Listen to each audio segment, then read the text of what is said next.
All right. We're not quite there. I'll tell you when. It's mine says meeting is now streaming live on Facebook. We are live on Facebook. All right, because it's not showing up Hi, on. all you Facebook friends. Hi, everybody. Why don't you introduce yourself, Denny? Hi, I'm Denny Seiwell, We are drummer live. Oh, extraordinaire.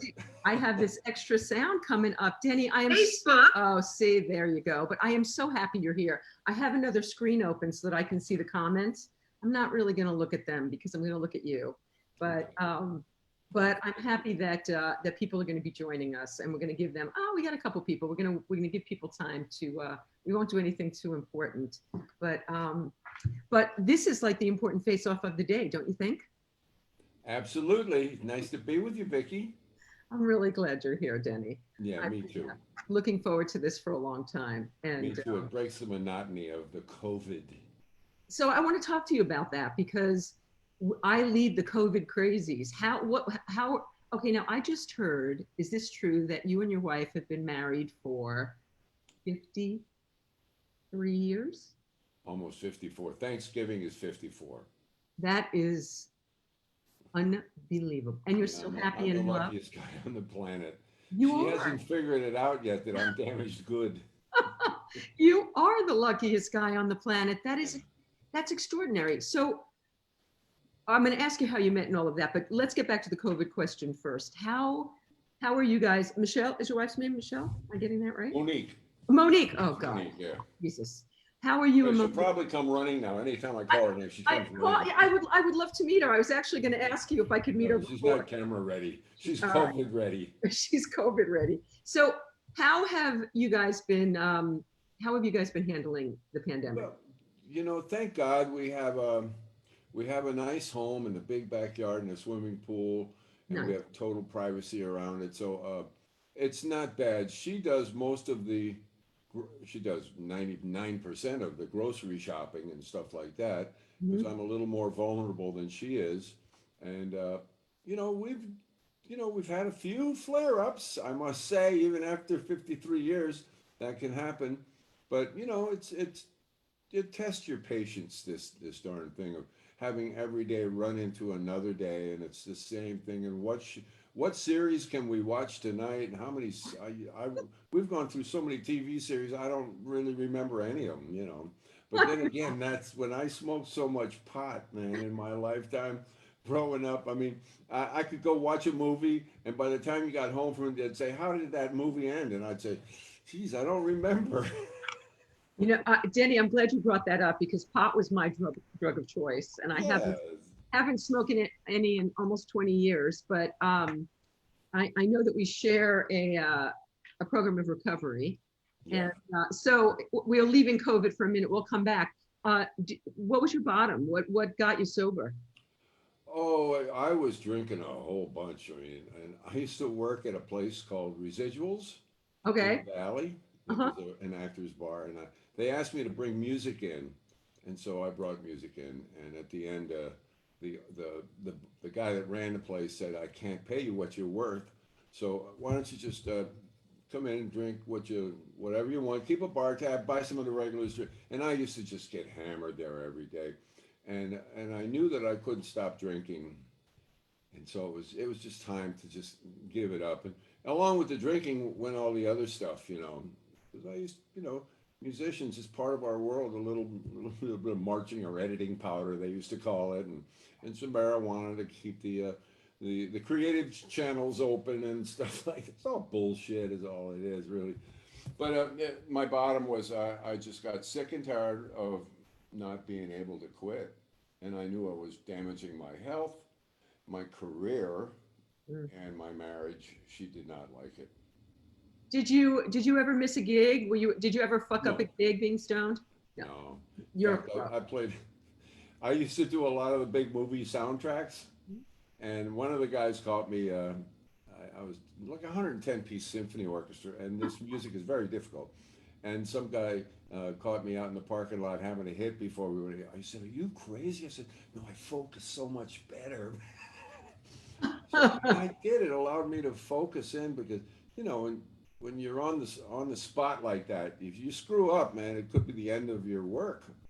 So So yeah, I you would think get high before you got high before you work before a gig? not high. I'd catch a little buzz. It was basically just to focus in a little deeper, you know.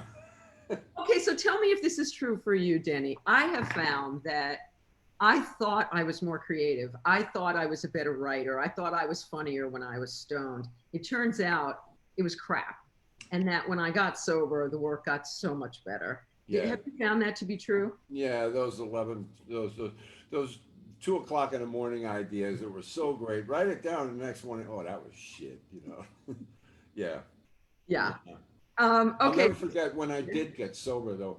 The first night that I played my drums with nothing in me, which the Yeah. first night, and residuals. We used to go in the alley and you know, and then Yeah. we'd Yeah. play. But I sat down behind the drum set, and I thanked God for my life and the talent that He gave me, and I thanked Him for what He gave me and what He took away. And you know, and I really, and that was a very memorable night in my life So, that I still had that gift that He had given me.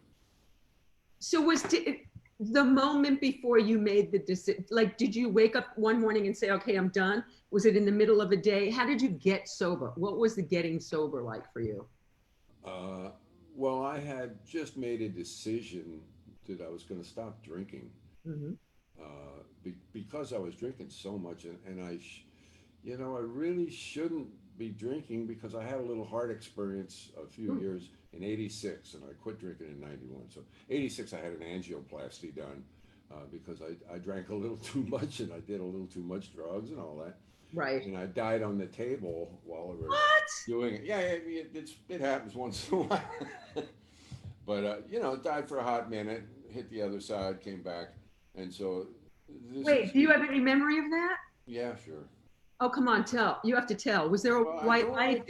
I don't like to talk about it because it was beautiful, and Oh, okay. it was just really, you know, here you're awake for a hospital procedure, and all of a sudden you're gone, but you're warm and fuzzy, and everything's golden and beautiful, and so I don't like to talk about that because I respect that. you know some people that are thinking about the alternative to living.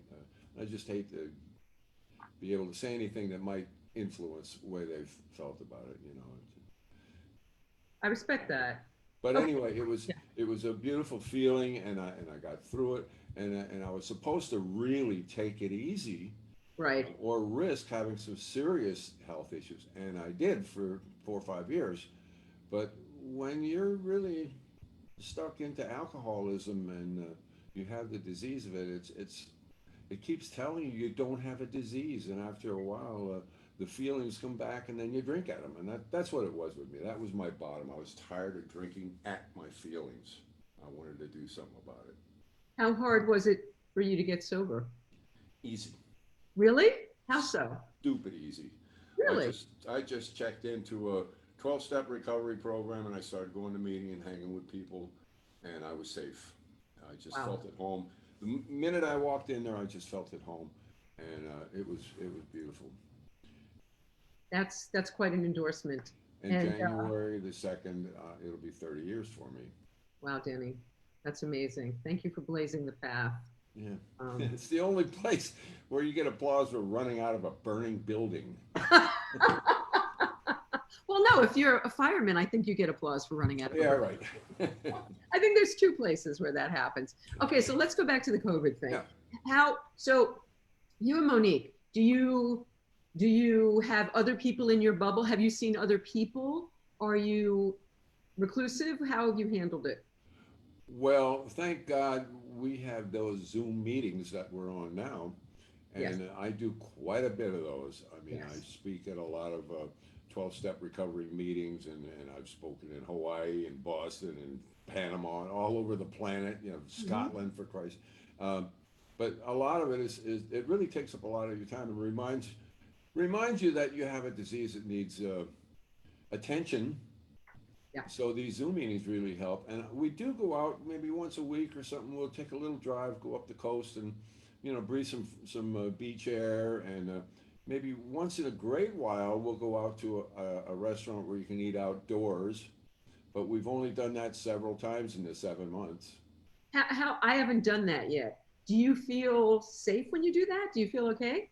Yeah, Mhm. yeah, but I'll look for a place that where there's not too many people and you're definitely not indoors, outdoors. Right, right.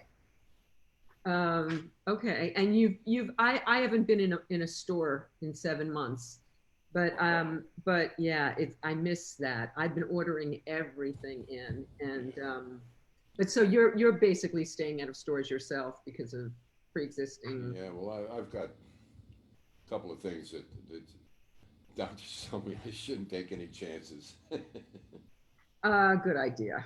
And it's lovely that you have Monique to be willing to do that for you. And I'm sure she's very careful when she does it. Yeah, oh yeah, gloves, mask, and the whole deal. I mean, she'll say, "Are you going to get gas? Here, put some gloves on when you touch that pump." You know, I said, "Yeah, okay," but I don't. So we're not going to stay in this for more than a minute or two, but I just wanted to check in on the fact today we're about to, as we're on early because we are ahead of the great All debate, right, which they of are the saying, of the comedy show for tonight. you know, I hope I'm. What do you feel? What do you think's going to happen? Do you have any feelings? Oh, I hope she buries him. So I just hope that she puts on her big girl panties and just knocks his dick in the dirt, man. knocks his dick in He the is dirt. I like it. just he's just a useless piece of crap that puts up with all of that stuff that our president is spouting, and he's a puppet that follows behind him, and I don't have any time for that. No time whatsoever. It's ridiculous. It's pretty horrific that he's been exposed up close and personal, and he is refusing to have plexiglass around him. He is refusing to allow safety to the people. I mean, Kamala will be behind the plexiglass, but they said it's not. It doesn't He stop the made fun of her aerosolized. for even asking that. That's so stupid. I mean, And this, I grew up in an America in the 50s where back east, this is not the America that I grew up in. It really isn't, and it's just breaks my heart every day that I really keep from watching TV. I can't watch too much news because it just breaks my heart. it's absolutely shocking that I call him the idiot. He is parading around and saying how COVID was no big deal Yeah, and he feels great and there's no problem. And last night, Nick Cordero, the Broadway actor who died after being in a coma for a few months, he was 41 in perfect health. They had to amputate his leg. He has a young wife and baby. And his widow got on there and said, started crying on Chris Cuomo last night. Like, what a disrespect. How can you talk this way when 7.5 million people have had this and they don't have steroids and they don't have the magic cocktail and they don't have all this stuff. And he's just parading around, putting everybody in the White House at risk. I think and they're he's over high. and He's high too. Everybody says that those combinations that they have given, they don't know what it does to you. But yeah, you're certainly not 100% clear in your thinking. absolutely. He didn't start out 100% clear in his thinking. Jeez. Yeah. Yeah, that's But plain. my wife is French, so we hear what the Europeans' side of this whole thing is. They think he's a monster. They cannot believe what has happened to this country that saved them from World War II. Mhm. Nobody can. So anyway, Well, they're finally saying it finally looks like he's getting trounced in the polls. At last, it looks like even some of his own supporters are yeah. switching sides. Well, I don't. It won't surprise me if they use every method possible to cheat his way back in, because I think the big fear is if he doesn't get reelected, he'll be held accountable. Mhm. I would Oh, love yeah, to he's see going to go to him sit in jail. a jail cell, him and his whole damn family. All of those people that made money off of dead people in America. Mm. It's, Yeah. I can't talk about it. All right. I So was we're having not, a good time till we brought no, this so up. so we're gonna have some more fun. So Great. we're gonna leave that behind, Yeah. and we can get to the serious stuff after, and hopefully it'll be a big victory celebration when Kamala does damage. So Danny, so let's talk about you. So speaking of the America that you grew up with, I know you were in the service. Were you part of the lottery system? Did you pull a low number? What happened? No, I was about to be drafted, but it was kind of in my plans. I was just a big screw up in school. Really? I was I had too much fun in high school, and they How did asked. you have so much fun? Well, I just didn't take it seriously. I wanted to get out of school and get a gig. You okay? So Get you out of started playing music really early. Like I know at Yeah, 5 you were playing drums. Your dad my got you a drum. dad was a When drummer. did you start? When did you start playing in bands? Well, I was 5 when I used to play, and he put me in a band association in my hometown. That you could join for like 50 cents a week and play with other kids your age, and play Oh wow. marches and learn how to read music. And when I was 7, so Hmm. by the time I was 13, I read every piece of Wow. literature written for drums, and so I started working in bands when I was 13, playing clubs, a couple of Saturday night, Friday, sometimes 2, 3 nights a week, sometimes. Uh huh. And so that was a lot of fun. And then I heard about this. I was really bad with it. I was smart, but I didn't want to apply myself. So I flunked the 11th grade. They asked me to come back a year and do it again, so I could show all the kids coming up behind me how to have that much fun before leaving high school. And I did, but then it was about to be. I graduated in '62, so they were about to grab me for Vietnam, and I said, "Oh, no thanks." And I arranged for a Washington D.C. Audition at the Navy School of Music, and if I knew that if you got in there, you would get uh, just about a college education in music, and Wow. you could serve your time in there. You had to spend an extra year instead of 3, it'd be 4 years. But let me try this. That seems like a great alternative to carrying a gun. So, Yeah. and you're guaranteed to just play music. So I went past the audition with flying colors, accepted, bang, went in. So I did my service 4 years, 1 month, 17 days, 11 hours, and 39 minutes. You're but counting. but Oh my God. that was fun. It was okay. And Learned a so lot. was it school the whole time, or did you entertain No, the no, no, troops? What no. did you guys do? Went to boot camp, went straight to school. And in school, I was there about close to a year, I think, and they sent a cream of the crop band down to South America, down the East Coast and up the West Coast. And we Mhm. did concert tours like park concerts, radio stations, local TV stations.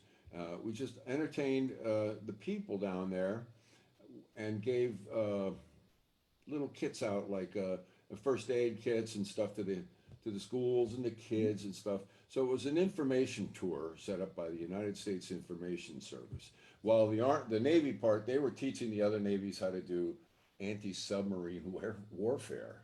Wow. In fact, I'll never forget this. In 1963, I was on our ship and we're playing Uh-huh. on the side of the ship for a Colombian Navy ship across the way. Like 30, 40 yards over. We're ships going 30 miles an hour in the water, and Wow. they're highlining. They have a line across that transfers weapons and artillery and ammunition and stuff like that. Like a little steel cage they put, or you put a person in there too. So they're suspended. The water's going by between the two ships, and all of a sudden this Colombian Navy ship gets closer and closer until the admiral saw what was going on, and he sounded the collision alarm, and they cut the cables, the ropes between the two ships, and we pulled off. At that very second, we got the message that John Kennedy had just been shot. Oh my God. And I saw these old timers, these old Navy salts. I was Oh, like 19 or something. These guys were in tears. Everybody, it was a very eventful day, and I'll never forget it. wow, I bet. I mean, I think we all remember where we were. I know I do, but that's quite a place to be Yeah. when a president. Wow. Um, did all activity stop for? Yeah, we put the 30-day moratorium. So we'd gone down the East Coast, down Brazil, went down to the tip of South America. We were coming up the West Coast when that happened. So we just came back through the Panama Canal and went back, and it just made it shortened the tour by a month or something like that. But after that, I was sent to Chicago I was there for a year, and that was nice outside the Great Lakes. I had a big band up there with 60 guys, so Wow. that was fun. We did a lot of concerts and parades and all kinds of Americana. And then my last job, I was stationed in the Admiral of the Sixth Fleet. Had a band for occasions like where the King of Greece would come aboard, or they would have some dignitaries from around the world. And we were stationed in the south of France on the French Riviera. Is that how you met your wife? That's how I met my wife. She Wow. didn't know I was in the Navy because I had civilian clothes and I had an apartment in Nice, France. And I went to the ship once every 4 days to say hello when we were in home port. Not a bad way to be in the service. Yeah, that was good. So I'm curious, did anybody else that played with you back in the service make good the way you did in music? Uh, there was a jazz guy right ahead of me, Bill Watrous. Mhm. Bill was a trombone player. He just passed away in the last couple of years, but he made a big name for himself in the jazz world. Nice.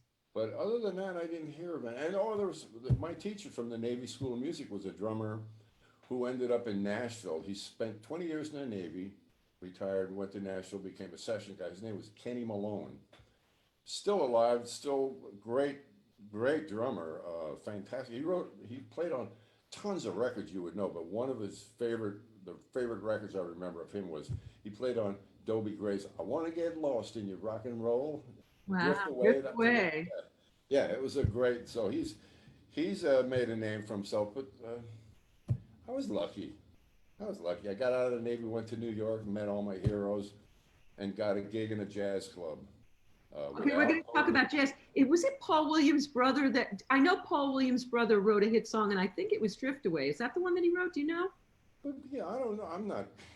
Anyway, I think he might have written that. Okay, so Well, Paul I Williams. know jazz is where you come from. Was Yeah, your father a great jazz enthusiast? Is that why you got directed that way?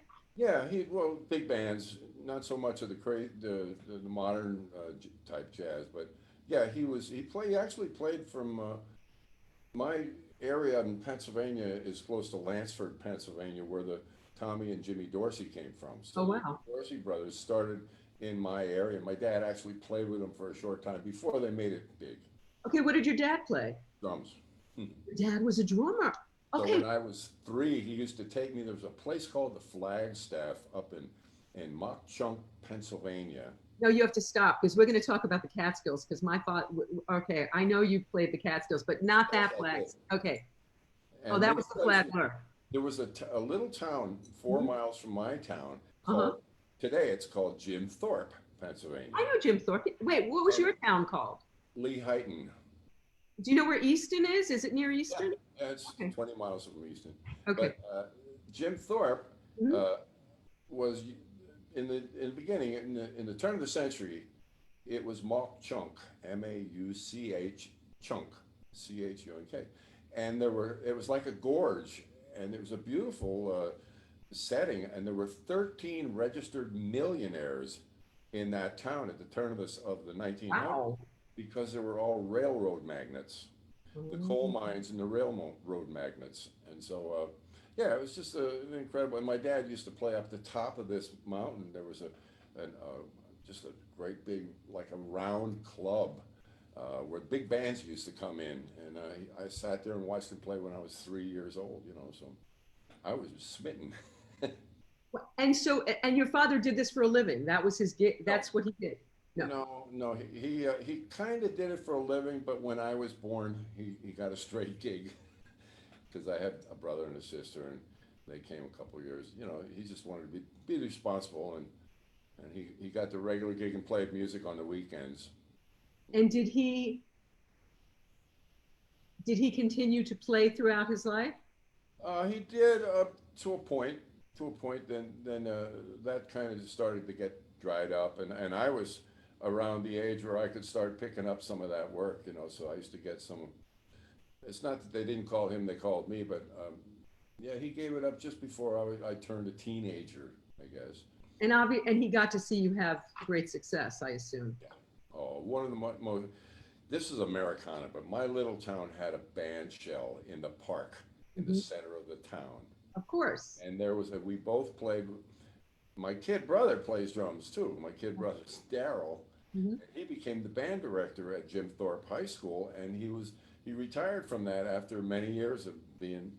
But one day in the park concert, Mhm. we had my father, my uncle Eddie, who was also a percussionist, Mhm. my brother, and me in the percussion section with like a 40-piece marching band in concert formation. Yeah, it was really a trip. Wow. Did It anybody was like film an it, or is Andrew that Wyeth, before? yeah, Andrew Wyeth painting or something. It was really, really Wow. cool. Do you have at least photographs of it, or? I do. I do. There's one on my website actually of that band, the Wow. kids band, not the men's band, but my hometown. they they just built a bench in that park that overlooks the band shell in my honor and put my face. Oh, It's not much of a town. no, I'm sorry. That is the sweetest. It's a very sweet story. It really is. It's a For a wonderful kid, life. it was bad, you know, like. Oh, I love that story. Okay, so I know that you played in the Catskills. So, and at the Browns in Loch Shel, my father was the master of ceremonies at the Green Acres Hotel in Loch Wow. Sheldrake, which is Yeah. where I spent every summer of my life, which is crazy. So the Catskills were quite a scene. So I was there in the 60s until the very early 70s. When were you there? Actually, we got married 66 and beginning of 67. Okay, so that's, I For was 4 there. months. But yeah, I loved it. It was fun. Played Brown's Hotel. And then, And Jerry Lewis was like the name of the Browns Hotel. That was his okay, deal. really? I thought he owned it. I thought that was I his. think he did own. I don't know if he was a figurehead or really an owner, but it was his Years deal. later, I moved over to Tamament in the Poconos and Sure. then to Mount Airy Lodge. Oh yeah. So I got a good dose of that. But when I was at Mount Airy, who the hell? Oh, the singer Jane Morgan Mhm. came through, and she brought like a full big band and a string section along when she performed. And she kind of liked the way I played, and she hired me to go out as her personal drummer and do some dates with her. So I played Concord and Grossingers, and we used to play a singer, dance team, and a comedian every night. But when I was with an act like Jane Morgan, and her husband was Jerry Weintraub, the film mogul, Mhm. so it was pretty nice. You know, the pay was better, and I only had to do one show with one person and travel in limos and get some of the glamorous life. You know. So you got to play with all those at with Freddie Roman and like Mousy Lawrence and all. Did you play with all those guys A for lot open? of yeah, yeah, a Yeah, lot of them. I really did. those were really fun days. Yeah, they sure N- were. uh, okay, so and were you playing jazz and were you playing Well, what yeah, kind? it was no, it wasn't jazz. You know, jazz. You know, you don't work if you play jazz. So no, you play the music of the day that was Right, popular music. to read music and perform that type of thing with no rehearsal sometimes. Hmm. And sometimes the comedians would come up and they'd give you a book and they say, just watch me, I'll give you a cue and you go, boom, you know.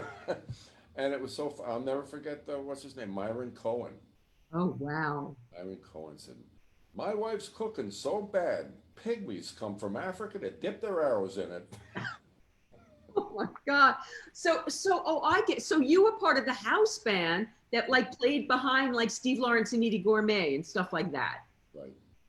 Ah, okay. So I'll yeah, never forget one night there was a show that came up from New York, and a big cast, 20 people, let's say. And Mhm. I'm sitting at the back of the stage on the right with the drums, and there's a door there with the backstage. So they'd go on and off stage in the front, and they'd come over to this room in the back, and the girls would just strip down to nothing and put another outfit on, you know. So I'm sitting there facing outward.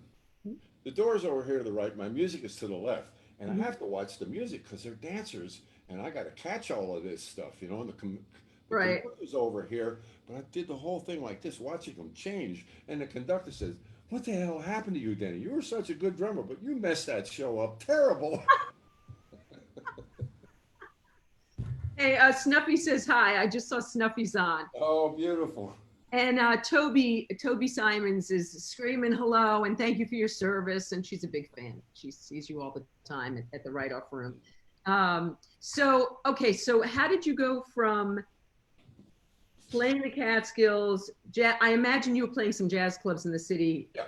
in the off season. Well, no, I'd had a couple of sessions in New York, but I wasn't plugged in yet.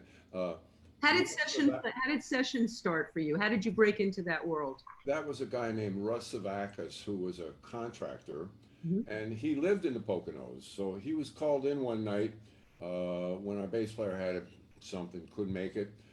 So Russ came in and he got to play with me, and we did a show. And he says, "Wow, you know, you're pretty good, man. I could get you a lot of work in New York if you moved into the city." And I said, "Yeah, right. You know." But everybody said to me, "You know what? This guy can get you started." So he took me. I met him the next week, and he took me to a recording studio, and he showed me how it works in New York. And I went, "Oh, I can do that." And then I went back to the Poconos, and then I heard that Al Cohn and Zoot Sims needed a drummer. That their drummer Mousy Alexander was leaving to go on a road. How's the Alexander? This was a guy named Dave Frischberg told me about this. Dave is, you know, My Attorney Bernie and I'm Hip and all those great songs he wrote. So Okay. Dave and I were working up at one of the resorts, and I just love Dave. He said, "Go down, man. Tell Zoot that you're a friend of mine. Sit in. I bet you'll get the gig." So I went, "Oh, okay." So drive down from the Poconos, and "Hey, Zoot, I'm a friend of Dave Frischberg's. He said that I should come down and sit in with you. You might need a drummer one day." And he goes, "Oh, any friend of Dave Frischberg's?" He said, "I didn't say drummer." That's right. He said, "What do you play?" I said, "I'm a drummer." He says, "Oh, I hate drummers." So he let me sit in, and I got the gig that night. So the gig was at the Half Note, Uh-huh. and the Half Note that was down at Hudson and Spring, and it only paid $100 a week for the house rhythm section. What year was this? 67 or 8. It was a long time ago. Did you live on $100 a week in 67? No, No. no, but we did. Don't Yeah. know how we did it. I remember we had a place at 19 West 69th Street, right off the park, and Wow. it cost $215 a month. A big one bedroom. It was great. And Wow. my wife got a job, and I don't know how we did it. And I had a car, and I used to have to do alternate side parking and everything. But being at the Half Note there 6 nights a week, the gang would come down and they'd say, "Who's the new kid in town?" And I started getting calls for the recordings, the jingles in the morning and the afternoon, record dates in the evening and stuff. And so pretty soon I'm sending subs into my gig that doesn't pay much, and I'm starting to make a lot of money. And Mm. that's how the whole thing with, you know, I was making, my first record was with Billy, no, oh geez, Chad Mitchell Trio, John Denver. Wow. John Denver's solo album. This was Milt Oken was his producer. I'll never forget it. And it was at RCA, a great studio in New York at the time. And it was my first big rock and roll record date. And I met all the guys. And the guys that do that, it's a small club. They just liked the way I carried myself and the way I performed. And then I was involved with a guy named Joe Beck, a guitar player. We had a band with Roger Kellaway and Tom Scott and Chuck DeMonico. And we made a record with J.J. Johnson and Kai Winding, the two trombone players, a jazz record that kind of crossed over into the pop world a little bit. Uh-huh. That record is still one of their biggest selling records. And Wow. yeah, it's called Betwixt and Between, and it's really a good record with it. It's a Creed Taylor CTI album with strings and the whole deal on it. It was really a nice record. So it kind of opened the door to a lot of stuff for me. And then pretty soon I'm doing a couple of records every week with different people, you know. And it was a lot of fun because every time you go to work, it's a small nucleus of people that can do that job Right. because they have to trust you. They're spending a lot of money, not just on you, but on the whole situation. So they got to have people that can do the job and do it well. So I imagine that a lot of that is word of mouth, that if you get the gig, you recommend a guitarist recommends you, all that's going on. Right. Hugh McCracken, for example, when I was working with Paul, Paul hired me to do the Ram album. Well, Paul who, pray tell? Oh, Paul Denny, McCartney. You know, John, one of my what's just his a name? little beetle. One of my old buddies out here, Paul Humphreys. He used to play on the Lawrence Welk show, drummer. He said, "You playing with that Charlie McCarthy guy again?"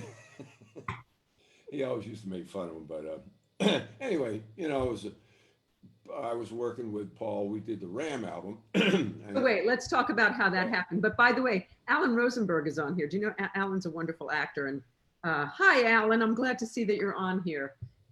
Anyway, so how did I assume that the Paul thing happened through somebody recommending you? Is yeah, that there was a guy named excuse me, Barry Kornfeld. Was a folkie around New York, Mhm. and he had his finger on the pulse of the recording scene in New York, big time. He knew all the right guys, you know. So when Paul came to town, he knew him for some reason or other, and Paul said, "Could I get a list of drummers uh, that do all of the best work in town?" And luckily, my name was on that list. I don't know, the 10 or 12 guys, and Mhm. so when I got the call from Radio Registry was our answer service. Judson 28800. I'll never forget it. Talking about how it was letters and Yeah, a number? yeah, Yeah, yeah, and we had a phone in a bar on 55th Street, Jim and Andy's bar, where all the studio cats would hang out. It was right right, in the middle of all the studios, so you right. go in there and cash a check, get a drink, have something to eat, buy some dope, whatever you would need. You know. It was. There's a And great you could get your calls in the bar. I Oh love yeah, it. there was a book written about it called "Meet Me at Jim and Andy's" by Gene Lees. It's worth the read. It was a time in history that'll never be. So Jimmy, Wait, before you go on, Tony Vincent just asked if you've ever written your story. Have you ever written a book? no, That day is coming, Denny. that's the last nail in the coffin. No, no, no. No, Anyway, I would like to do it because I have so much. I bet. Jim Calaveras was the guy that owned the bar, and people would say, somebody come in and we didn't know him. They said, "Do you know who Andy is?" And they'd say, "Oh, sure, I'm good friends with Andy." Andy was Jimmy's cat, so we knew that was full of shit. But Jimmy used to knock on the door, the men's room door, say, "Steaks are ready," and about 18 guys would come out wiping their noses and stuff. Oh, it was really just a brilliant place. But anyway, I turned you off. It's the way it goes. It's I always turned something. it off. I can't believe it. So anyway, Billy Amendello says, "How's my friend Baxter?" Billy Amendola is my dear friend from Brooklyn. And you got to say good things about him or he'll just have your legs broken. Now, Billy and Chris are two of our dearest friends in life, and Baxter's my cat. Baxter's your cat. But he's Oh. a big fluffy cat. I walk into the room and he leaves. But anyway, come Oh, on. look at you. And T Bear's on now. Hey, T Bear. Yeah, I can't believe this. Um, Vincent asked if you were ever on a session with Lee Sklar. I assume you guys must have worked Oh together. yeah, a lot of sessions. Yeah, I love Lee, and in fact, I watched his show with you, and I thought that was just tremendous. If only Lee could speak up about how he feels in the world of politics. Lee's gone to Facebook jail more times than I can count. They just keep throwing him in jail. And as a matter of fact, we're talking about Paul. After you give us the little story about Yeah. starting, I want you to do what you're gonna do for us after we tell this little story. The, So tell us, so Barry yeah, gives Paul this list, and so we don't know. We don't know that you're gonna meet Paul or any of that stuff. I get a phone call from Judson 28800, my radio registry, and they say you've just had a call for a demo, and you just had a little job cancel. So it's at the same time. Do you want to do a demo for Barry Kornfeld? And I said, yeah, I haven't seen Barry in a long time. So yeah, sure, I'll do it. What's the address? They give me this address. It's like on west of 9th Avenue on 43rd Street or something, a funky neighborhood. back in the day, that wasn't a nice place. No, it wasn't a nice, and it was a brownstone. It looked like it was going to be renovated or something. There was nothing no electricity on it. I said, well, this isn't right. Mhm. So I walk up the steps and there's a desk in the lobby there, and there's a guy sitting there. I said, "Is there a studio here?" He points to the basement. I said, "Oh shit, I'm gonna get mugged."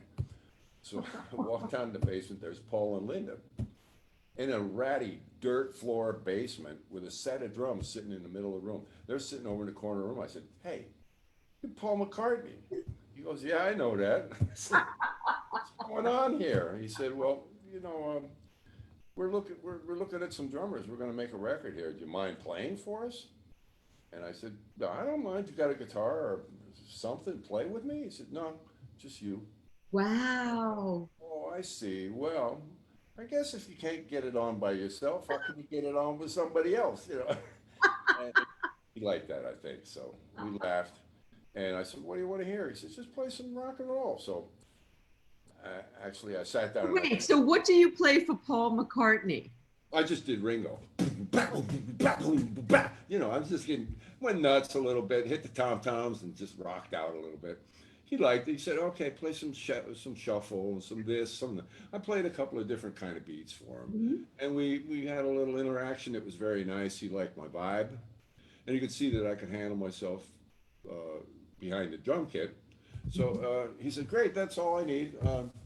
You know, thank you. Thanks for coming down. I went, wow, really pleased to meet you both. And I walked out of there thinking I'll never, you know, that's a treat. I was used to meeting a lot of big people, but not Paul McCartney, not a Beatle, not a band especially, you know. So anyway, I go home. I forget about it. And then I go into Jim and Andy's and I hear, oh, yeah, Bill Livornia and Ronnie Zito and Bernard Purdy and all of these top cats. They're all down there doing that same thing. Wow. They're telling people that they weren't. You know, it's one of those. Yeah, I got called in on that too, but I'll never get it. Are you kidding? Listen to it. 3 days later, the phone rings. And it's, hello, this is Paul. I went, Oh, Paul, stop. He called you himself? oh yeah, Paul who? He said, you played for me. Oh, that Paul. We Wow. always have fun together. I mean, that's part of why he hired me, I'm sure. He said, I'd like to hire you for this record that I'm about to do. And I want you to, we want to do it like banker's hours, 9 to 5, 5 days a week, you know, Monday through Friday. He said, can you do that? And I said, give me a second. Let me take a look at my book. So I jumped in the air, you know, I threw everything up in the air. Yeah, I'll do it. I'll do it. Where do you want to go? Yeah, so anyway, we got the information down and we did it at CBS 52nd Street. And beautiful studio, Columbia Studios there. So in the meantime, you'll love this. Frank Ippolito, that owned from Pro Drum in New York over on 8th Avenue, calls me up and he says, "Hey, Denny, I was a hot shit already. I was doing well in that world, you know." Right. He said, "Hey, the Beatles drum kit that Ringo played at Shea Stadium is at this Museum of Famous People in New York. They're going out of business. They're having an auction, and I'm going to go bid on the drum set. Would you be interested? Because I only No, want." stop it, because I saw a picture of you with that drum kit and I thought that was a setup. Don't you tell me that you have that drum kit. I don't. I did. What? I used it on the Ram album. Okay, so wait, tell the rest of the story. So Frank says, "I want the snare drum, but you can have the bass drum and the two tom toms." And the bass drum had the Beatles head, you know. Right. So anyway, I said, "Great. I mean, I'm not a millionaire, but you know, let's see what they cost." So he went to the auction. He calls me up. He says, "I got them. I got them, man. You can have the two toms and the bass drum for $300." I went, What? "You gotta be kidding me."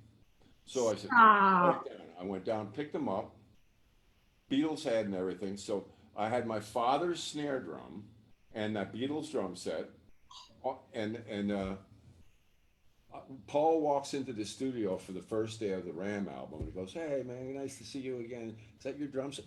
And he did a double take when he saw the Beatles head on the drums all set up, ready to go. Oh my So God. just, we just went, "Eh," you know. Whoa. It was so beautiful, and the first, well, Dave Spinoza started the record as the first guitar player, Mhm. and he asked Dave to block out his time for a couple of weeks too, and Dave found out that he at the end of the day he would cut us loose, so he was starting to book a couple of dates for 4 o'clock and stuff like that. And Paul did not like that, and he said, so after the first time that happened, Paul, he said, "Hey, do you got another guitar player you work with?" And that's when I said, "Well, I do like this other guy, Hugh McCracken. I make a lot of records with him too." So you called Huey in, and Huey was perfect for it. I mean, Uncle Albert and all of those songs that were just so that made that Ram album so special. So between the two of them, though, I still mess with Spinoza whenever I see him. I said, "Oh, there's Paul's half a guitar player." Did that? I imagine that's turned into one of his life's big regrets that he did Yeah, that. I would imagine. Well, no, he worked with Lennon. He's worked with. He didn't need Paul on his resume. He really didn't. He's a tremendous musician, tremendous guy, and a Mm. real nutcase. I love him for all three of those things too. Great guy, great guy. So while we're on Paul, we've worked out something that you're going to do for us that you do with uh, the Denny Seiwell trio that you're going to play Well, for you know us. what? We might do something a little different. Okay, I'm riding your wave. Whatever you want to do. Since we were just talking about Ram, you know, next year, 2021, is the 50th anniversary of Ram. It's so insane. I can't believe that. And Insane. so, anyway, uh, one of those songs from Ram was a song called Uncle Albert. And why don't I just kick it I, up here and play along to my little jazz kit in the background I here? am loving that. Let's do that. If it works, we're going to ask technology to do us a favor, and here we go. Hang on. I'm wondering if I have to give you permission. No, you're just going to do it there. You're not sharing your screen. We're good. Yeah, I'm not streaming and the track he'll hear a little of the track just to keep me honest. That's good. Okay. And I'm gonna just turn my. I guess you can see there's. I got a little. Yeah, we'll be able to see you there. a little Bang on the lower. drums a little bit. But it's okay. Well, we're good. And here we go, a little Uncle Albert.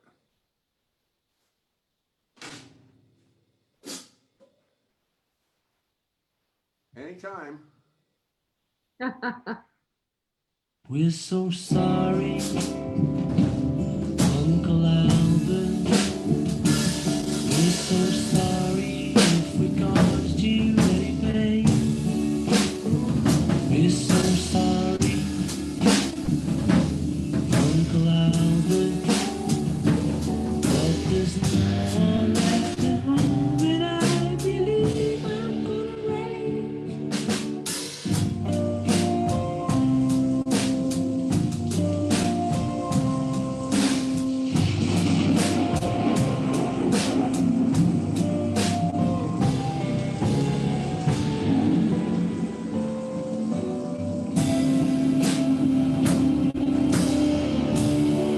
We're so sorry, we haven't heard a thing all day. We're so sorry, Uncle Albert. But if anything should happen, we'll be sure to ring.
Woo!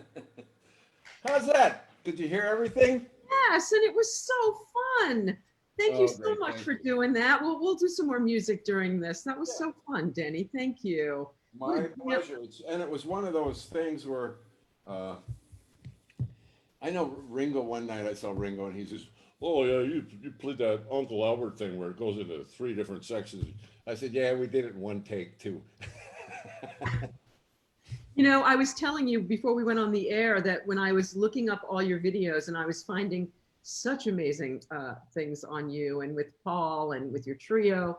I came upon a video of John, George, and Ringo at a party at John Lennon's house in New York in 1971. And they did the entire Ram, they did the entire album and they knew every word. And John kept saying, "Sing it, Yoko, sing it." I mean, crazy. Wow, I can't wait to see that. I know, it's 'Cause crazy. that was, that was during that little bad period that Paul and John had. And, a little after that, I moved to London and we formed Wings with Paul. And while we recorded the Wildlife album. And so I was in New York on a little vacation. Paul asked me to go up to Sterling Sound and take the tapes from Apple, go up to Sterling Sound and master the record for the American release. Mhm. Wow, really? You want me to do that? You don't want to do that yourself? He says, no, you can do it. Just make it sound good and fat. They're great up at this studio, George, I think Martinelli or something like that was his name. Uh-huh. So he was the mastering king in New York. Sterling Sound, that was the name of it. So I picked up the tapes and I went up to sit with this engineer and we mastered the record. He said, when you're done, take them to Apple. So I go down to Apple's offices in New York and John and Yoko were there. Oh, wow. So I walk in and go, oh, you're John Lennon. Really nice to meet you. He goes, oh, you're Paul's new drummer, eh? Wow. That was it. And he walked away. No, really? Broken. All I wanted to do was hang with, Oh. Yeah. So anyway, I just thought that he was. This will be rude, but I thought that he was the balls of the Beatles.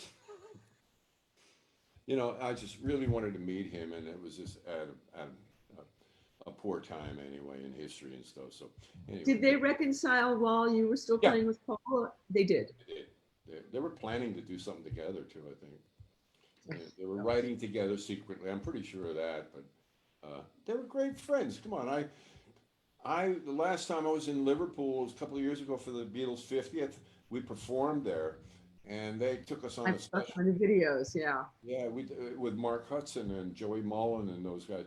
We had a great little band, and we did a real nice tribute. And we all went over to John Lennon's house, his Aunt Mimi's house, anyway. Wow. And we were in this tiny little room, much smaller than my little studio here, where Paul and John sat on the bed and learned to play songs on their guitars. And it just, you walk in and the vibe just hits you. And then we're walking out of the house and they had a little foyer in front of the house, Aunt Mimi's house. And Mark goes, oh my God, listen to that. We go, what are you talking about, Mark? You crazy bastard. So, and it was the echo that was in that little foyer was exactly the echo of Paul and John's voices on so many of those Beatle records. Oh yeah, it was one of those goosebumps moments. It was phenomenal. Wow. Wow. So, okay. So tell us about the first time you hit a major stage with Paul. What was that experience like? Yeah, that was pretty deep. Uh, well, the first major gigs were in a university, though. Really?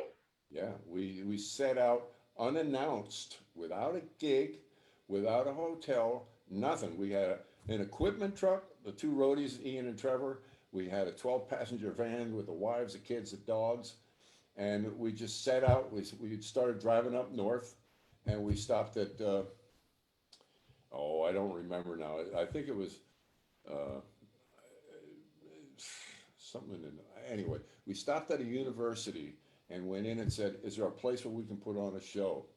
Well, the kids are having finals this week, so it might not be a good. He said, "We got Paul McCartney in the van out there." And go, oh, okay. So they let us, and we'd go find a hotel, and the roadies would set up the gear, and we'd come back that night, and I think the kids paid like a £1 or £1.25 to get, or even 75 pence to see a Wings show.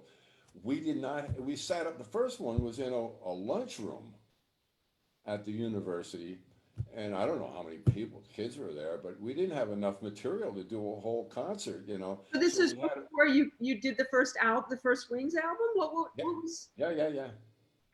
Or no, it was after that. It was right after the Wings album. because the Wings album was just Denny Lane and me and Denny and Paul and Linda.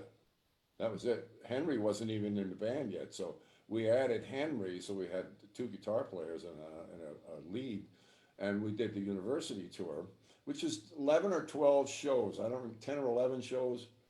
So the press wouldn't know about it because Paul was worried about everything being compared to the Beatles last Right. and all that. And we grew in as a band. Linda was really raw with her piano parts and vocals and stuff. You know, God bless her. It was really a role that I wouldn't wish that on anybody. But Yeah. and so we it was so much fun. At the end of the night, man, we'd take the kid with the money box and throw him in the van with us and pull all the money out. And go, one for you, one for you, one for you. You know, pass out the money, and it was we'd stop at pubs and have chicken. No, not chicken. Have cheese sandwiches. You know, cheese buddies and stuff like that, and play darts and have a pint. Okay, so wait, what's it like when you walk into a pub with Paul and Linda in the middle of no? I mean, what is that like? Well, Paul is just a kid from Liverpool. So he becomes the kid from Liverpool, and everybody respects that. Well, You know, they don't. Oh, those Beatles. No, everybody. Hey, Paul, Paul, Maca. You know, it's great stuff. Just I have nothing but great fond memories, and we were like brothers. We had a great working relationship. We were family. Monique came on the road with us that tour. She came on the road with us the European tour, which was 28 cities, sold out cities, 20,000 okay, seaters. so what is it like when you play like a Madison Square Garden with Paul, or like where I would imagine? I never did. I never had the. I only did. I did two Britain tours, the unannounced, the final tour was a big deal. But the tour in the middle was the European tour. So So in Europe, though, you had to have the equivalent, like what, like an equivalent, like major, huge venue. we didn't really Eh? have that. The biggest thing we had was like probably the night we got busted in Gothenburg. You know, from some Well, weed tell us that fans. story. Oh, some fans sent some weed up, you know, and the cops caught it in the postal thing, and they ruined an encore. There was 20,000 people or so in a Scandinavium Hall, a big round arena, Uh-huh. and they cut a PA cable. They came on stage and took Paul and Linda and me away. My name was on the damn package. I remember reading about that. Yeah, That's and it was just a fine, but it cost McCartney millions because he couldn't tour a lot of places in the world with that drug thing on his record, Mhm. and it actually kept me out of a world tour with Bob Dylan years later too. How Bob, so? Because it was on your record? they looked at a lot of drummers. Nobody pleased the band and him, and they asked me to come in, and I said, I'm stuck into the studio world now. And he said, come on, give me. So I went down and played, and the guys in the band said, get Denny to do this. And so I said, all right, I'll do it. I really didn't want to do it.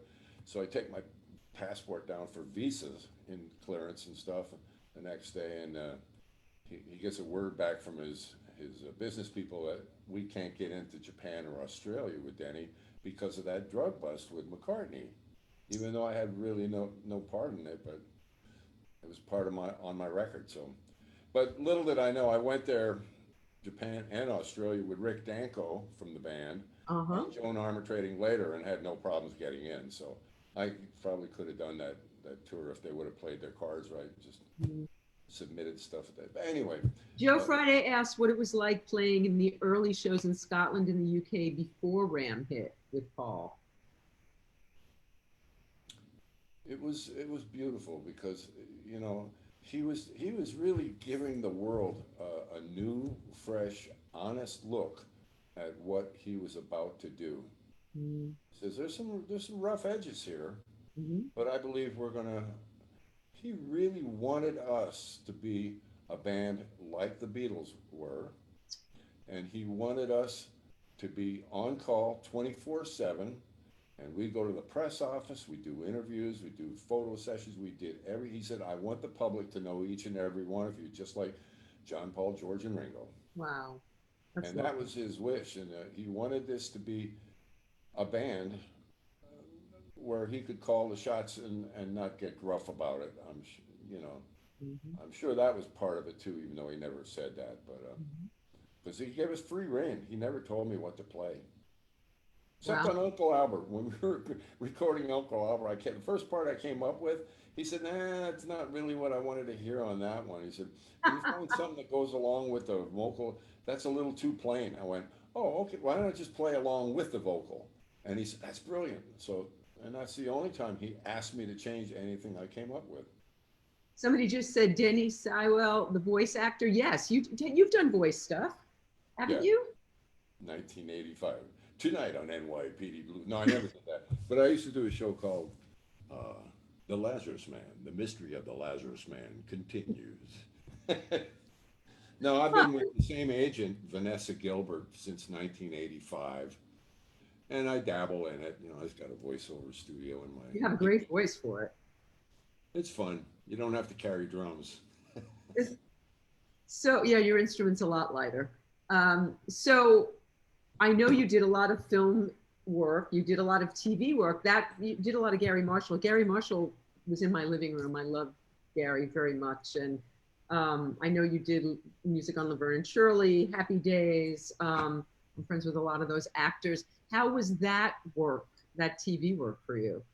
Well, when I left the band, Okay, yeah, this is the part of why did you leave the band, Denny?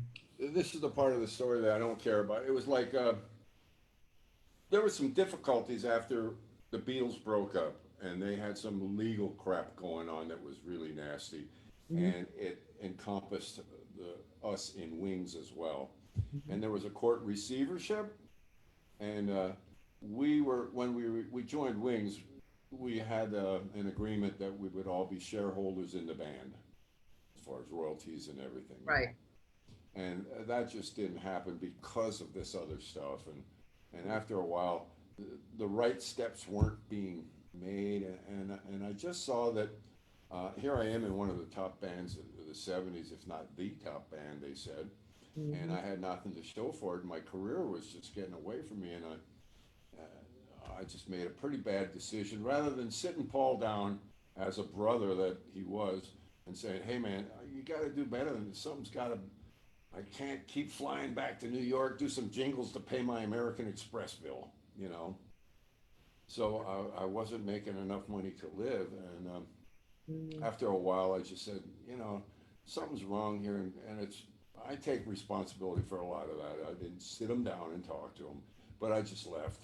we we were about to fly off to Lagos and do Band on the Run. We had it all rehearsed, ready to go, and I just heard another bad piece of information from one of the guys, and I said, "Nah, I'm out of here." And Henry just left too.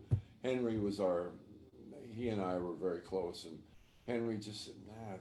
He was pushed into a corner. Paul wanted to play the same thing every time we played that song, and he should. It's a beautiful solo. It's iconic on My Love. Right. That guitar solo is one of the finest guitar solos of all times. And Henry just didn't like being forced into doing it. So he left the band, and I begged Paul to replace him because we'd become a good rock and roll band. I said, Mhm. "Come on, let's break a new guy in before we go off." And he didn't do that. And I just said, "Enough." And I left. So one of my only regrets in life. Did how long did it? I've seen recent pictures of you guys together, so obviously that bridge was mended. How did you? How long did it take to mend that bridge? Well, that was 1973 Hmm. that I left the band. And it took 20 years. Oh wow. Because 1993, he played the Anaheim. He brought his show out to Anaheim. And I just said to my wife, "Come on, let's drive down and go down to the stadium and just tell them we're there. Don't have tickets or anything. Just go down and tell security we're there and see what happens." So we drove down to Anaheim, and I see a guy in a ball cart in a golf cart driving around. Security guy said, "Hey, buddy. My name's Denny. I Paul's original drummer in the band Wings." I said, "Would you go into his dressing room and tell him that me and my wife are sitting out here?" He said, "You really?" I said, "Yeah, yeah, yeah. You can look, man. To ask anybody." So he goes into the dressing room. He comes out 30 seconds later, said, hop on, they want to see you. So we hop on the golf cart right into his dressing room. And it's, the kids are there, Linda's there, and it's Monique used to babysit for the kids and everything when Rose wasn't around. It was just a beautiful time.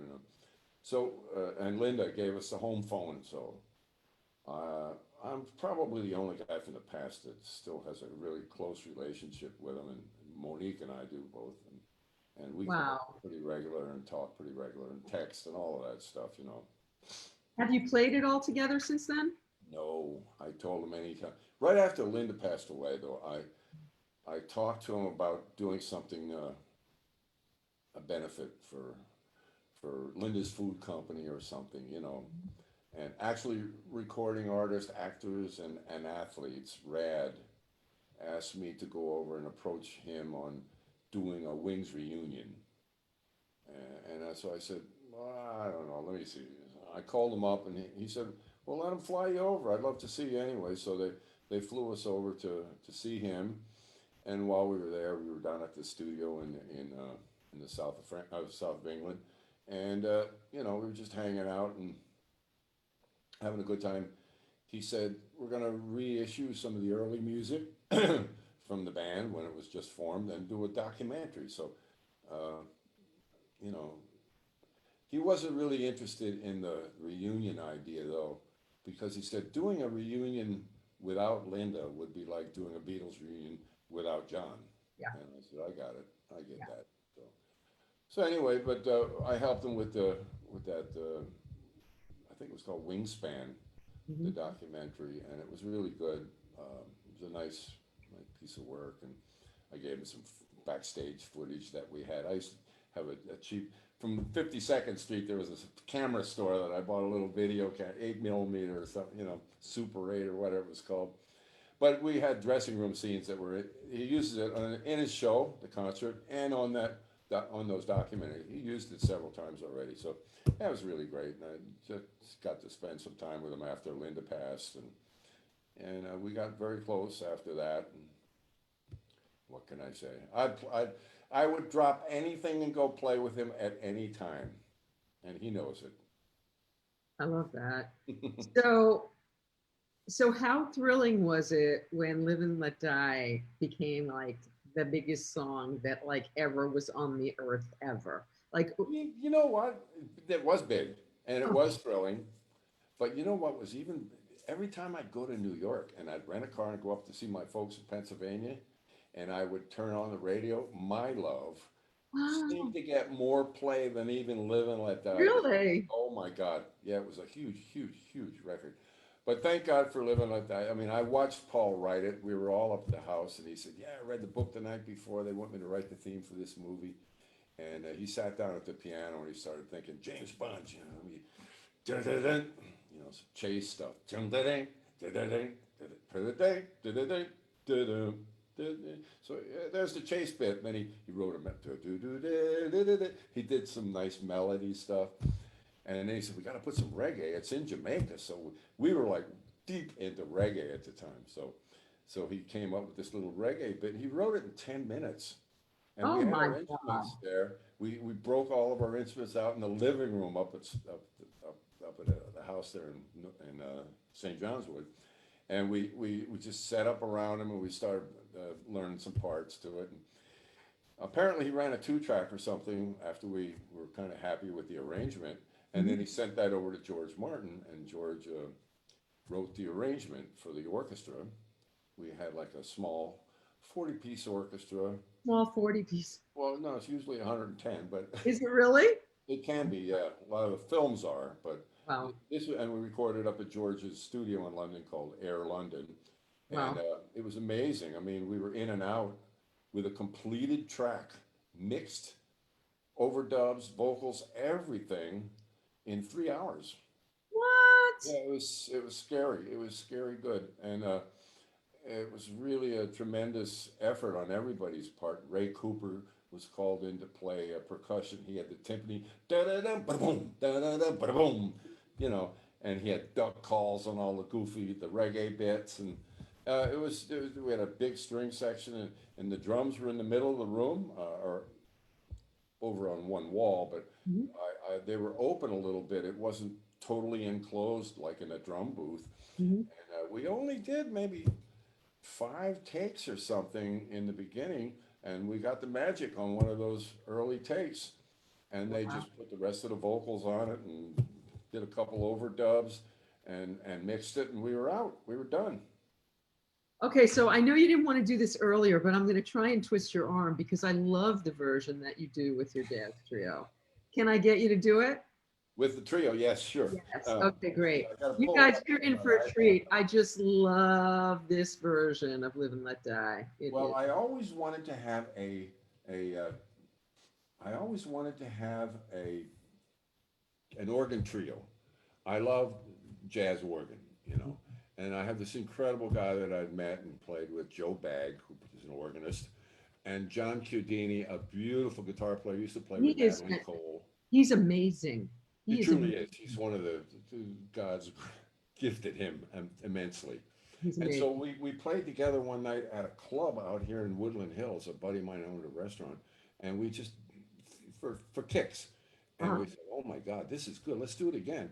Oh my God, this is really good. Let's record it." And we recorded it right here in this room, Oh, wow. my little home studio, and it sounds great and everything. But Amazing. no, but that was the first record. Is on the second record of the Denny Seiwell trio, and we did the first record. We did 5 McCartney songs, but this one we said, let's just do one rather than 5. Okay, wait, which one? Boomerang is the one that this one is, Boomerang is the newer record that came out 2 years ago, September, I think, on Quarto Valley Records, a great new label here in town. which is what T-Bear is on, and T-Bear what is on Immediate that. Family. Family, and Edgar Winter's doing a project there. He's doing his own tribute to Johnny right now. That's Fantastic. Johnny's brother. And that's coming out. That'll be coming. I don't know when they're coming out because of the COVID. Everything's set back. Oh God. But And T-Bear, Reckless Abandon was the first album with the trio. yes, it was the same guys. It's called Reckless Abandon. It's on all the streaming sites and stuff like that, and it's really a great. I'm so proud of these 2 records. But They're all right, wonderful. I'll give you our version, Okay. short version of "Live and Let Die." All right. It's a treat. Play. What the hell? There we go.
It's a Thank you, beautiful, Vicki.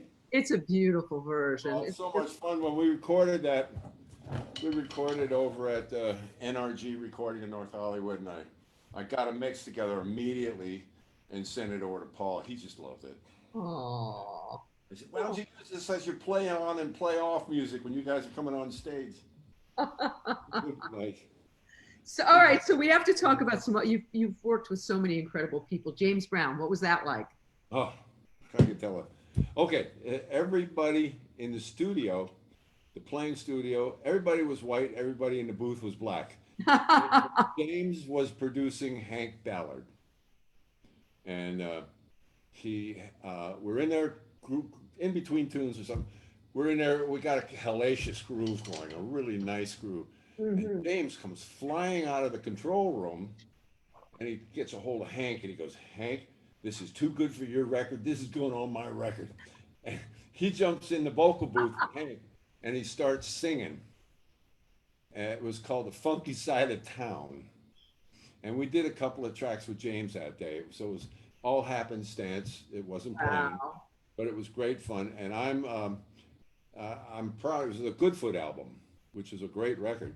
Mhm. And I spent a lot of time finding it. When I finally found it on the credits, it said drums, probably Jimmy Maxwell. I didn't even get credit for it. But Oh I still have this check stub from the session. Yeah, that was a lot of fun. I've no. done a lot of weird stuff like that. Janis Joplin too. Okay, We so that was posthumous, right? So what was that like? already gone. God, yeah. Henry and I put a band together after Wings, and we were in San Francisco making records with Juice Newton and Andy Fairweather Low and a lot of people up there Mhm. at Elliot Mazur's studio. And Elliot got a call from the family of Janis's family Mhm. saying, "We have some live shows where Janis was so good, but Big Brother wasn't even there." And Wow. yeah, there's some problems or whatever. So anyway, could you replace the band? And we said, well, let's give it a whirl. So up at Elliot's studio, we had the lights out, and we had the earphone mix with Janice in the middle, Big Brother over here, and us, our new parts over on this side.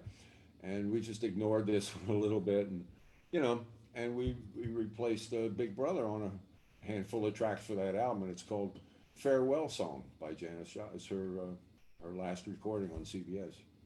Wow. Yeah, That it's so real. you are the silent big brother. I love Yeah. that. So how about playing with Art Garfunkel? Art How's that? Garfunkel, that was great. Yeah. It's just another session. You know, I get a call from "Hey, can you do a session tomorrow at such and such?" I said, "Yeah, I'll be there." So I just show up, and Brooks Arthur and was the engineer, a good friend of mine from New York, and I think Richard Perry was producing it. And it was great. I loved his work, you know, especially with Simon and Garfunkel. I mean, that stuff was timeless, incredible stuff that'll live on forever. So it was a lot of fun meeting and playing with him, and it was a great studio band. That's all it was, a studio band. We go in, we give it everything, 110% right away, Right. and then move on to the next job. That's why we do what we do. How about Joe Cocker? Oh, Joe Cocker. I mean, I love Joe. Well, I was in London when this happened. I was performing with the Who. Oh, Uh, we've got to talk about that. That's crazy. Okay, but let's yeah, talk about Joe uh, first. Yeah. Lou Reisner. He was gone now, but he made a version of the Tommy opera. It had a cover was just a big steel ball. What do you call that thing? You know, anyway, like a just one big steel ball. Okay. That's the cover, and Uh-huh. it's the London Symphony Orchestra and a cast of characters playing all of the parts in the opera Tommy. So they decided to do it live at the Rainbow Theatre in London, at Finsbury Park, and with the London Symphony. Rick Wakeman and I and Mhm. two guys from Australia were the rock and roll rhythm section within the symphony. Oh, wow. And then they had Keith Moon and Peter Sellers and David Essex and What year was this, Denny? 73 or 4. Okay. But we did a couple of nights live performances with with the orchestra and everything. It was during the power cuts and all of that. It was pretty wild. Not sure if it was 73. It might have been like December of 73, but it was cold. I remember that. And the power was being cut off, and the string players were wearing duck blind hoods and gloves. They said, unless you get this theater up to 65 degrees, we're not breaking our instruments out of the case. Wow. So anyway, yeah, it was great fun though. And the last night we were there, I mean, just hanging out with Peter Sellers and Keith Moon, you know, Mary Clayton was the acid queen, and of course, what's his name, the singer with the Who, Roger Roger Daltrey. Mhm. Daltrey, he was there, but Pete Townsend had nothing to do with it. Oh. Entwistle had nothing to do with it, Oh. but Moon did. He played Dirty Uncle Ernie, and I got to be great friends with Moon throughout the thing. Mm. And we had a party at his. We had an after party, Keith and I, with a couple of people out at his house in Tara, which was really a memory that I'll just treasure. I mean, he had a jukebox full of the best stuff, and oh man, and comedy records like Tony Hancock, the British Lenny Bruce. I mean, I just tremendous. I just had an incredible time with Keith that night. Mm. But while I was there in London, this was after I just left Paul. So I left Paul the end of like September, October, somewhere around there, in 73. So this might have been the end of 73 or beginning of 74 Mhm. when it was on. I still can't get, it was filmed. I'm dying to see that concert again. It was really great fun. But It's not accessible? I can't find it anywhere on the internet. Mm. There's two things like that in my career that I can't find it. One was with Veronique Sanson and her husband Stephen Stills in Paris Olympia in 1975. I can't, and we did 4 nights filmed with an orchestra, filmed for ORTF, the French TV stations and all that. And I can't find that on the internet either. I know it exists, but anyway. So while I'm in town to do the Tommy Opera thing, Joe Cocker, going back to Joe, who I'd known and hung out with. I love Joe. He was like a brother, man. Mm. And he calls me up and says, "Yeah, I'm recording over at the Rampart, the Who's studio in east side of town. Can I get you to come in and play some?" I said, "Sure, man. I'll be right there." So Joe's on his back. He can't get off the floor. He's kind of drunk. And he's singing, and it's beautiful. Just put out the light, bam, downtown. Just put out the light. Oh my God, it was, they were just drinking a lot of Foster's Lager and other stuff. But it was just a fun thing. And Nicky Hopkins was playing piano. And there was a cast of characters. Nicky Hopkins was playing on that John Lennon, George, and Ringo. Oh, He was playing wow. piano at that party when they were all Yeah. singing Oh, Graham. I'm Anyway. so blessed to have met some of these guys and actually played with some of them. I'll never forget Nicky. We were doing a recording in San Francisco, and he was running his thumb up and down the keyboard. And he goes, "Elliot, I'm very sorry, but I seem to have gotten blood all over your keyboard." What a great musician, though. So that's, and Joe and I, we were great friends for many years. And unfortunately, when he passed away, a good buddy of mine was his manager, Ray Neapolitan, who Mm. I've known since 1968. Mm. One of the California people that I've known the longest. But yeah, I never toured with Joe, but he always had great bands, and I didn't like leaving town. You could either establish a career being a session musician, or you could be a traveling guy and go on the road. And that was a tough call to make. So you said the regret you had was leaving Paul. Yeah. Any other regrets of making that choice of not doing? Not really. When I started to say this earlier, though, when I left Paul, I kind of had it with bands. There's too much drama Mhm. in bands, and drama and trauma. And so, I became the studio guy that went in, and I played in the section, 7 to 8 percussionists in a 110-piece symphony orchestra. Wow. And my main guy was James Newton Howard was a good friend of mine, Mhm. and I'd done some work with him, and he knew I was I was accomplished musician, and he Right. called me in to play in the orchestra part. So I'm not playing drum set. I'm playing all the percussion, bass drum and cymbals and a mallet part or all the percussion stuff. Just Right. one of 7 or 8 guys, and you have to really be on top of your craft. And the music, they don't have time for people learning their parts. They turn the recording thing on, the click track's going, and you got the music in front of you. You screw up. If you screw up the second time, they never even see you again, So Right. they can't afford to any mistakes there. You got to really know what, and I really, to this day, I thank James Newton Howard for calling me in to do that work, and I loved it. When that, I'll never forget, we were doing Waterworld, and I called Monique. Okay, wait. I know you did a couple of Kevin Costner films, The Yeah, Postman also, right? Um, Postman, a couple, yeah.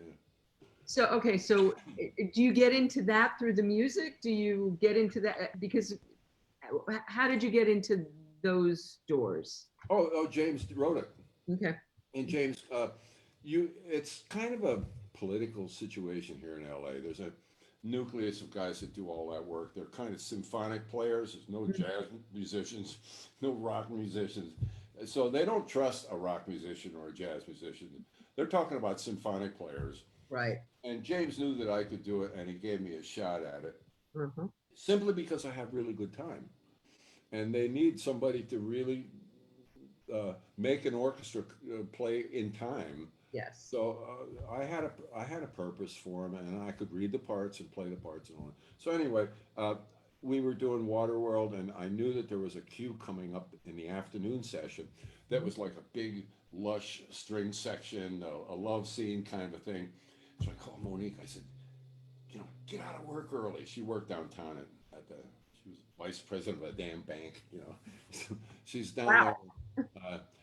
I said, get up here now. Just walk, drive into the CBS lot down in Studio City. Drive in like you own the place. Park right in front of Tadeo Sound like you own the place, and walk right into the studio like you own the place. If the red light is on, don't come in. But if the red light isn't on, just throw the door open and walk in the studio. I'm in the back. I'll see you. So she says, really? I said, yeah. So You don't have to get through a guard to get on the lot? yeah. I said, when you get to the guard, just say scoring stage. That's all you say. I'm expected at scoring stage. So she's on the lot. She parks right in front of the place. There's a spot there.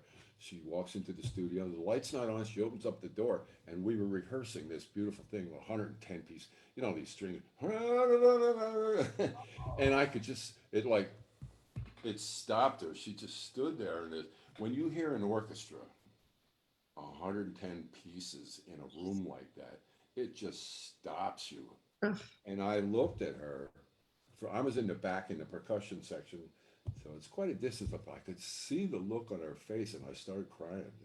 Oh. I started weeping. It was like a dream of mine to do that for so many years. And there was I really miss that because I kind of stopped doing that stuff a couple of years ago, and I took my pension from the Musicians Union. But if James needed me again, I'd be there. I'd be there in a minute. Yeah. It was brilliant stuff. Did you ever play the Hollywood Bowl with like orchestra stuff? No, I played it with one of those Beatle type bands. They were doing a live broadcast. And they asked me to come and play Maybe I'm Amazed and a couple of tunes with them. That's the only time I've played the Hollywood Bowl. Okay, so let's talk about what you're doing now. Let's talk about, well, not COVID now, but Nothing. now the real world now. Yeah. So tell us about your trio and a little bit about T-Bear and Route 66 and all the fun you're having these days. Yeah, it is fun. I'm playing with 3 bands. My trio is still my first love. These guys are just, we have an unwritten vibe that goes between us, and it's just magic every time we get together to play. So I'm hoping as soon as this is over, we're going to get out there. I really think that both records, but Boomerang especially, is really we should be doing the festivals all around the world. We really should. And it's just that there's no there's very little money in jazz. So to find an agent and a manager that will put in the work for the very little money that it yields, Mm, that's the difficulty, you know. mhm. So the trio is, I'm hoping to do something with that real soon. And T-Bear, I started playing with T-Bear. We have a nine-piece band with Joe Sublat and Mark Pender and geez, Lawrence Juber's in it, and John, oh my God, Woodhead, one of my favorite guitar players on the planet.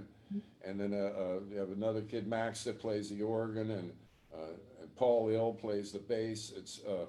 And we do a lot of the McCocker songs, Leon Russell songs, that ilk, that genre of music, and T-Bear has really stepped up to the plate and written a whole bunch of great songs. I love his new album, whatever you call it. Yeah, Yes, well, it is an album. I think it's going to be released around February. fabulous. Tony Bronigal was called in. Love Tony. Yeah, everybody loves Tony. He's a great drummer, but he's really become A wonderful producer. Yeah. a wonderful producer, and he has all of the wit to put all of that stuff together. It's not easy, you know. And he was friends with us, and when I was down, I had a little surgery last year, and I had to take some time off. He always filled in for me. He just came in and sat in with the band and did a great job every time. And the record turned out great. We did the first track was cut in the thick of the COVID over at Robbie Krieger's studio. Really? Yeah, we went in masked up. There's only 5 of us in a big room, and then 2 guys were in isolation rooms. So 3 guys in the main room, which is a large room, and we Wow. cut one day at a time. Wow. And then he started doing. He'd already recorded before COVID hit. The album was kind of recorded, and I think we recorded one more song after that. But now the record is out, and I introduced Bruce Quarto, the record company executive. It's his label, Quarto Valley Records. I said, you should come down and hear this band because we're in recording now, and it's really a great record, and maybe you want to think about putting them on the label. And he came and he fell in love with the band, signed them up, and so that record's going to come out. And then the other project that I have going, I play a lot with Mike Garson, who was David Bowie's musical director. And it's funny, Mike and I are the same age, married the same amount of time. We're from Wow. New York, and we never knew each other in New York. We never knew each other in London when he was there with Bowie and I was with Paul. So we meet here Hmm. 30 some years ago, and we had a jazz trio here. And we just picked that up a couple of years ago. We do some shows together. We do some theater shows, like the Lobero Theater in Santa Barbara, and we did a theater in not Jose, what's it down at the beach? Anyway, there's a theater, the Warner Theater down in San Pedro. That's what it was. Like 1,500 seat theaters. But we have the jazz trio, we have a string quartet, and the David Bowie singers. So we do a little set of jazz, we do some classical stuff, and then we do the Bowie stuff. And Wow. Who are your Bowie singers? uh, Sting's son, Joe Sumner. I saw him with they did the Bowie tribute thing, a big, and I saw him. He's fantastic. Oh my God. And the other girls, there's 2 girls that are, I can't think of their names right now, but they're just underground heroes. They're wonderful. Bernard Fowler, does he sing with you guys? Because he does the Bowie tribute thing. Mhm. But Bernard filmed a show with us with the trio, with Mike Garson's trio, Bernard and Shelby Flint, Mhm. out at Bogies. And that show is still available, I think, on Alert the Globe, Okay. which is a wonderful alerttheglobe.com. They film live programs, and Uh-huh. they do a better job than I've ever seen anybody do. Wow. It's like being there. It really is. A bunch of cameras, bunch of great sound. They know how to do it. Wow. Okay. Good to Big know. company, and a lot of people are getting involved with that company, especially now with the COVID. They're Right. broadcasting live concerts. So, yeah, my life is pretty full. I still do I love teaching drums, and I had a bunch of students before the COVID. I'm down to 2 now. I do one live and one Zoom. Okay. So now, how do you do a live? How do you safely do a live lesson? How do you I do don't that? know if it's safe, but the kid comes in, his parents go in the pool in the back, and the kid and I come into the room and we mask up and we spend an hour together. Mhm. And I'm at least 6 feet away from him, if not more. I Mhm. sit on one side of the desk and the drums are over here. So it's been pretty safe so far, Mhm. and I feel kind of okay about it. I don't And know. how is it giving a drum lesson online? How It's does, hard. It's challenging, but actually, it's Mike Garson's grandson, and he's quite talented. And the fact that he wants to be a jazz drummer, I can just get him playing along to give him a complete immerse him into the old where jazz came from the 30s, 40s, 50s, all the way up. It'll kind of a jazz history thing where I can get him knowing the drummers that made jazz what it is today and understanding the idiom completely and just letting him play along and show him what he's not doing right and what he's doing right. Mhm. And it's really rewarding. I've had several students that went on to, the one kid was Cheryl Teague's son, Zach, Wow. the model. He came to me. Here's this tiny little blonde-haired kid. I said, this kid will never amount to anything. And my God, in 7 or 8 years, he was playing his butt off. He's Wow. now married, has a child. He's living in London, but he went to NYU, continued on as a drummer, and I think he's a model now. But Wow. he's really talented. I had a couple of kids like that were really super talented, and I had a couple of guys that were pros that came to me for some lessons. I can help a pro more than I can help a kid to just move Uh-huh. up to the next notch. Right. So, and I enjoy doing it. I So want to. Denny, it's almost time for the debate, but before we go, we didn't plan this, but do you have something else you can take us out with that leave us with some music and make us Well, all happy before we're about to go start screaming at the television? let me see. And I've enjoyed this so much, Denny. I've so enjoyed So did getting to I. know you. This is wonderful. We see each other in another part of our lives, but Yeah. it's wonderful to get to know this part of you. No, it's really sweet, and I think you're performing a really nice service for, especially us locked into the COVID here. I mean, entertainment is really at a premium right now, and for you to be able to do this, is it on a weekly basis? Yeah. And Yeah. well, I go 5 days a week. I do shooting the shit with Vicki 4 days a week and just talk to people. Okay. They Well, talk back to I me. think it's wonderful, because we certainly need to break the monotony of this whole darn thing. It's So definitely that been might be saving my fun. life, that's for sure. Okay, here, this was a McCartney song that we did on the first album. Ooh, I might mess it up a little bit, but that's all it's right. We'll forgive energetic. you. It's energetic. It's a lot of fun, and it's attractive. A lot of people will know this song. It was Paul's song "Coming Up." Oh, yes, indeed. And for all of you out there And we're who gonna are, say goodbye now, or what? yeah, for everybody out there watching, thanks for tuning in. And Thanks. thank you, Denny, so much. And enjoy the debate. I'm going to be Golden King my heart out. Okay. And thank you so much again. I just love this. All right. Prayers for everybody out there. I love you all.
about 10 minutes. So. That was mind blowing. You know, I've had to get educated to jazz, but I've come to love it. That was fantastic. Oh, thank you. It's a real challenge to play as softly as I have to play here to make it work on Zoom. So, Well, you did it brilliantly. Thank you thank so you. much, Denny Seiwell. I have My enjoyed pleasure.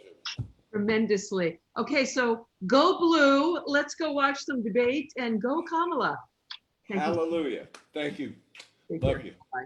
Love you too. Bye.